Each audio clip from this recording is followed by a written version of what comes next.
Bonjour une autre fois dans cette série de vidéos sur la logique et les raisonnements. C'est la quatrième vidéo dans laquelle on va identifier un type de raisonnement très important et très utile. C'est le raisonnement par récurrence. Le but de cette vidéo est la résolution d'une célèbre question, c'est de montrer que pour tout n de n étoiles, la somme 1 plus 2 plus 3 jusqu'à plus n égale n facteur n plus 1 sur 2. On va résoudre cette question par deux méthodes. La première méthode présente une bonne occasion pour s'entraîner sur le raisonnement par récurrence. Et avant de commencer, rappelons le principe de récurrence. Pour expliquer le principe sur le fond assez simple, on prend l'image d'une suite de dominos. Si je veux être certain que tous les dominos tombent, je dois vérifier deux choses. 1. Le premier domino D0 tombe. Cette condition s'appelle l'initialisation. 2. Que quel que soit le dominant dp, s'il tombe, alors le suivant dp plus 1 tombe aussi. Cette condition s'appelle l'hérédité. Et si les conditions 1 et 2 sont vérifiées, alors quel que soit n, dn tombe. Et en mathématiques, à la place de quel que soit n, le domino dn tombe, on trouve la proposition Pn est vraie pour tout n supérieur ou égal à un entier naturel n0 étant donné. Alors pour montrer que Pn est une proposition dépendante d'un entier naturel n est vrai, quel que soit l'entier n supérieur ou égal n0, on doit suivre trois étapes. Initialisation, puis l'hérédité et à la fin la conclusion. Pour l'initialisation, il faut juste vérifier que Pn est vrai pour n égale n0. Ça veut dire si on a remplacé n par n0. Et pour l'hérédité, on doit montrer l'implication Pn implique Pn plus 1 pour tout n supérieur ou égal n0. On suppose que la proposition est vraie pour un certain rang n et on doit montrer que la même proposition reste vraie pour le rang n plus 1. Et la conclusion, c'est juste pour annoncer que la proposition Pn est vraie pour tout entier n supérieur ou égal n0. Car on a vérifié les deux conditions, Pn0 est vrai, et si Pn est vrai, alors Pn plus 1 est vrai. Alors commençons la première méthode. On va utiliser le principe de récurrence pour montrer la proposition pour tout n un entier naturel non nul, la somme 1 plus 2 plus 3 jusqu'à plus n égale n facteur n plus 1 sur 2. Initialisation. On doit prouver P de 1. Pour n égale 1, on a 1 fois 1 plus 1 sur 2 égale 1 fois 2 sur 2 qui est égal à 1. Si on a remplacé n par 1 dans la somme 1 plus 2 plus 3 jusqu'à plus n, on va trouver 1.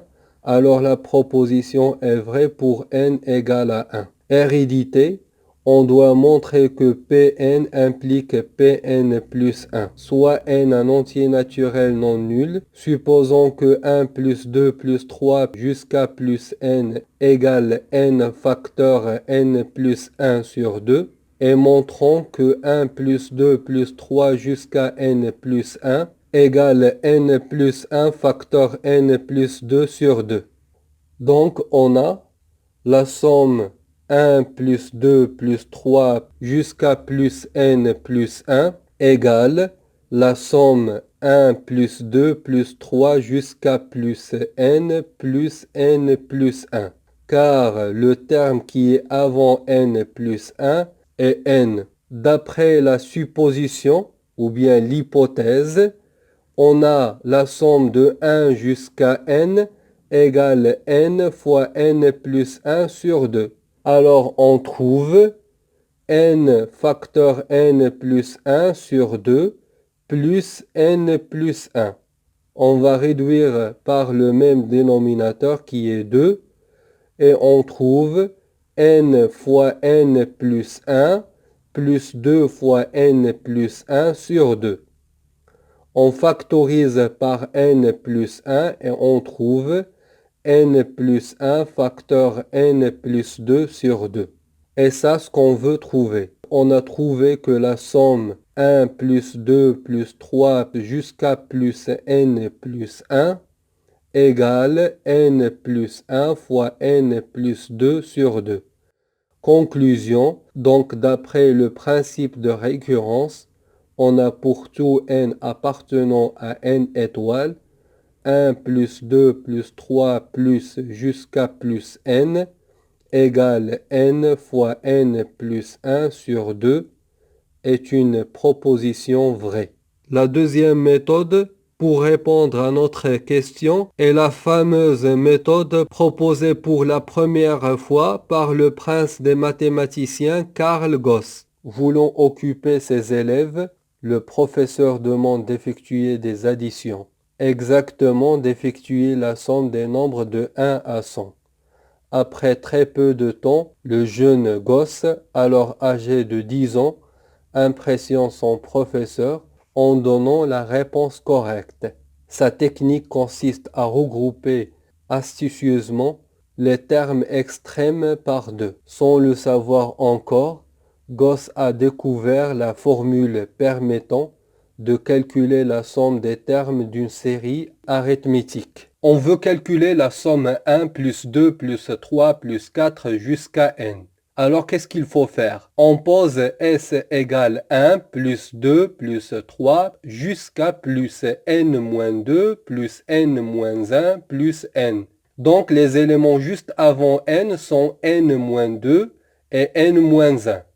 C'est très important de faire apparaître n-2 et n-1 pour bien qu'on comprenne ce qui va se passer. L'astuce, c'est qu'on va réécrire encore la somme s, mais à l'envers. À la place d'écrire s avec les nombres croissants, on va commencer la même somme, mais dans l'autre sens. n plus n-1 plus n-2 plus etc.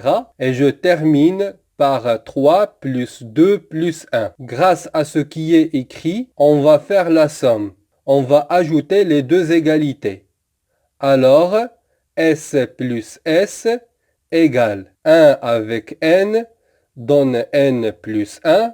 2 avec n moins 2 va donner aussi n plus 1. 3 plus n moins 2 qui va donner n plus 1. Et je continue jusqu'à la fin. n-2 plus 3 qui va donner n plus 1 et n-2 avec 2 qui donne n plus 1 et n avec 1 qui va donner n plus 1. Alors combien on a de n plus 1? On a n éléments car S est la somme de 1 à n. Donc la formule donne 2S égale n plus 1 fois n. Et on divise par 2. On obtient à la fin S égale n fois n plus 1 sur 2.